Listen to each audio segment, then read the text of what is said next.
ശബരിമല കൊള്ള പോലെ വലുതാണ് ആഗോള അയ്യപ്പ സംഗമത്തിന്റെ പേരിലെ തട്ടിപ്പ്. വസ്തുനിഷ്ഠമല്ല മന്ത്രിയും ദേവസ്വം ബോർഡും പറയുന്നത്.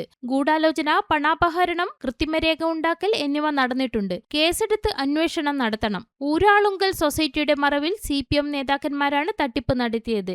MV ഗോവിന്ദൻ ഉരുണ്ടു കളിക്കുകയാണ്. അയ്യപ്പ സംഗമത്തിന്റെ തട്ടിപ്പുകാരിയും വെട്ടിപ്പുകാരിയും CPM സംരക്ഷിക്കുന്നു. ദേവസ്വം മന്ത്രി രാജിവെക്കണം. ഉത്തരവാദിത്തം മറ്റാരുടെയെങ്കിലും തലയിൽ കെട്ടിവെച്ച് രക്ഷപ്പെടാൻ ശ്രമിക്കേണ്ട.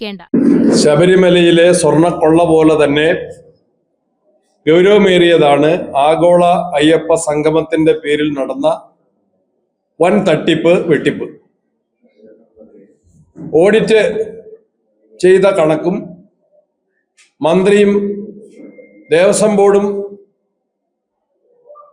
വാദിക്കുന്ന കണക്കും രണ്ടും രണ്ടാണ്.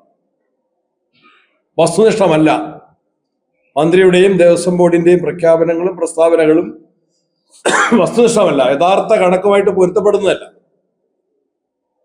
വൻ തട്ടിപ്പാണ് ആഗോള അയ്യപ്പ സംഗമത്തിന്റെ പേരിൽ നടന്നത്. അതില് ഗൂഢാലോചനയുണ്ട്, പണാപഹരണമുണ്ട്, കൃത്രിമ രേഖ സൃഷ്ടിക്കലുണ്ട്.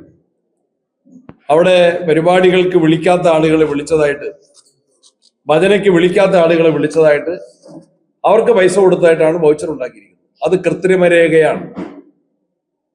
കൃത്രിമ രേഖ സൃഷ്ടിച്ചതിനും പണാപഹരണം നടത്തിയതിനും ഗൂഢാലോചനയ്ക്കും ക്രിമിനൽ കേസ് രജിസ്റ്റർ ചെയ്ത് അന്വേഷിക്കണം. നടത്തിപ്പുകാർക്കെതിരെ ക്രിമിനൽ കേസ് രജിസ്റ്റർ ചെയ്ത് അന്വേഷിക്കണം. വലിയ ധൂർത്തിന്റെയും